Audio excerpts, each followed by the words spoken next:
Reset lang si ma'am. Medyo nahirapan ng schedule. Yes po, pasensya na kayo. Medyo talaga.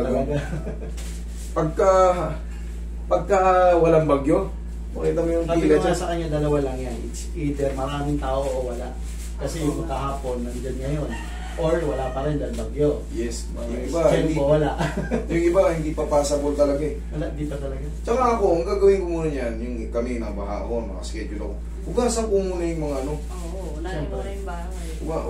yung mga nabasa. Eh yung iba kasi, abot sa bubong eh. Abot sa bubong. Yung mga tumawag. misis ko yun, yung ondoy. Oh, grabe, no? First floor, lubog yung bahay namin. Kaya nga eh. Yung tumawag na, yung mga taga Pangasinan, nag-chat sila. Master, wala talagang lakas na ano. Hindi kami makakano. Walang problema, yung mga nag-cancel, mag-update lang kayo. Ano kayo. Sa mga book talaga kasi dito, ipa-priority namin yung mga na-cancel. Mga na-cancel, priority kayo. Pati yung mga OFW. Pero ngayon, pati airport ba eh. Oo nga eh. Nakita ko yung Talaga airport. maraming tinamahan tayo. Di ba yung pinost mo, Roy? Airport. Talag. Na yun sa biyahe.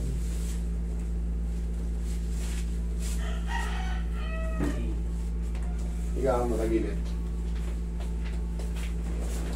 Kapag gabi mo yun, walang tao. 6 lang kayo. 6 lang yung dumating. Pang-apat yata kami. Okay lang yan. Sigurado sa mga susunod na araw. Tamba. yun yung na... Pero update po kayo ha, tabi. Hahati-hati natin. Hindi tayo pwede magtambak agad ng ano eh. Pero priority yung mga na-cancel. Priority kayo mga na-cancel. Kung di kayo mabigyan bukas, sunod na bukas kaagad. Ganun lang. Kasi paunahan lang yan mag-update eh. Kung makaka-recover na kayo agad sa daanan nyo or sa yung mga bahay nyo, yung mga nabaha. Hanggang ngayon, hindi pa rin tumitigil ng ulan eh.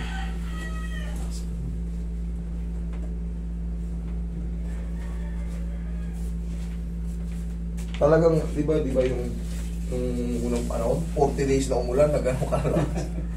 Sigurado, walang matira eh. The Great Flood. Ayun, wala madaling araw, diretso eh. Isang araw pa lang yun ha. Mm-hmm. Sige mo, 40 days. Ayun talaga, wala na talaga yun. Swerte yung may mga chopper. Noah's Ark na talaga yun. Nawawasak talaga.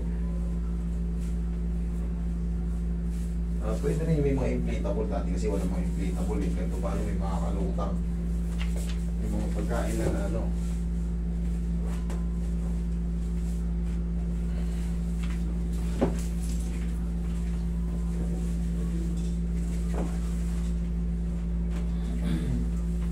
Doon magagamit yung Burj Khalifa.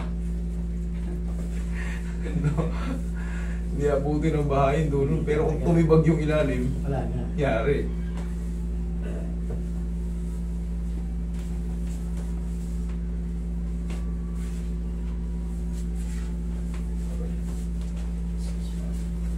Sumasakit din yung bal. Oo yan. Oo yan. Pero pinaka-the best talaga, regular talaga na papawis. Regular. Kasi pagka yung magugulat ka kasi, yung puro taba lang tapos walang muscle. Pag umimpis ka, parang feeling mo tuyo ka. Pag nag-exercise kasi, may muscle na mabibigla. Kaya mukha ka parang strong kung mga yayat ka. Kung darating sa iyo. Ilan taon ka na ngayon? 43. 43. Kung darating sa iyo yung ano na yun, yung mga sintomas na gano'n, hindi ka mukhang ano, hindi ka mukhang tuyo. Tihaya ka man. Sa pag-book, pinlit ko rin talaga sa text yung admin. Oo, gano'n lang naman ang style.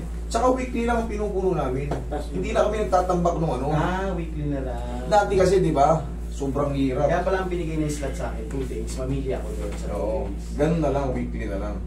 Hindi, ang ginagawa kasi na, ang dati kasi nangyari, yung mga nasa abroad, tatawag, kunyari, August pa lang ngayon, o July. Master, November, uwi kami yan, 6 kami. Okay, inhale, exhale. Hindi palalagyan na yung November. Master, December, uwi kami. Tatlo kami. Nanay ko, tatay ko, ako. Master, tawag. Ganitong date. Pamilya kami. Sama mga chewing ko. Pagdating nung pag-uwi nila sa Pilipinas, may kasalan pala. Hindi. May piyesta sa kanila. May ganon ang nangyayari. May mga handaan pala. Pababago yung itinerary. Master, cancel mo na kasi kasal pala ng kapatid ko. Dinapekto nyo dito. Wala ngayon pupunta putil. Nabawasan ng 6, nabawasan ng 3. Yung book namin na 25, 30. Kunti. Sayang para sa kailangan, sinasabi ko sa OFW. Pag nandito na kayo sa Pilipinas, sabihin nyo lang OFW kayo. Para sure na pupunta kayo. Para hindi tayo naapektuhan yung booking namin. Tsaka yung mga nagbubook, nahihirapan. Kasi napupuno yung mga buwan eh. Okay, pupo kayo. Oo. Iniisip, ina-expect na yun, pupunta kayo sa date na yun. Yung pala, hindi. Eh, may nagbubook ng date na yun eh. Hindi namin nabigay kasi may puno na. Sabi ko, buti na lang na yung schedule natin, wala nang bagyo. Nakikita kasi namin na, siyempre tinitigan ko rin yung logbook eh. Sasabihin sa akin, Master, ito lang yung nag-cancel to. Eh, kung ngayong araw kayo magka-cancel, tapos, siyempre, buti kung kapitbahay lang namin kayo, dito lang sa paligid. Taga-Romblon pa kayo, hindi agad mapapunta. Ngayon, okay lang kasi bagyo talaga. Kaya ngayon nga, basta mga trim, mag-update na kayo, linggo lang pinupunan namin. Hindi kayo tatagal ng buwan.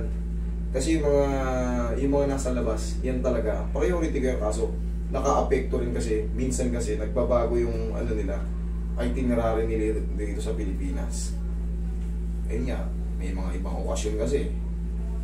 Birthday pala nung tsaka nilang 90 years old, ganyan. Kumbaga may reunion. Alam mo kasi yung mga OFW, kadalasan umuwi yan lahat, mga taga-US, Canada, Australia. Kasunod na yan, reunion na may pinupuntahan talaga yan, mga ganyan. May reunion na. May itinerary din sila eh. Oo, kaya alam na nila yung nila. Kaso minsan, siyempre ito, medyo masakit.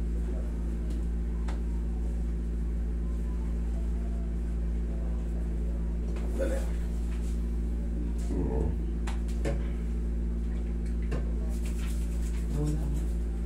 Di ba nung tinry natin, hindi naman nawala, hindi niya nagamot.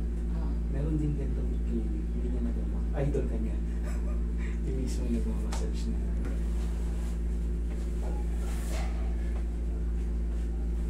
Okay ma'am, yan ang reset dito. Thank you so much. Okay. Picture.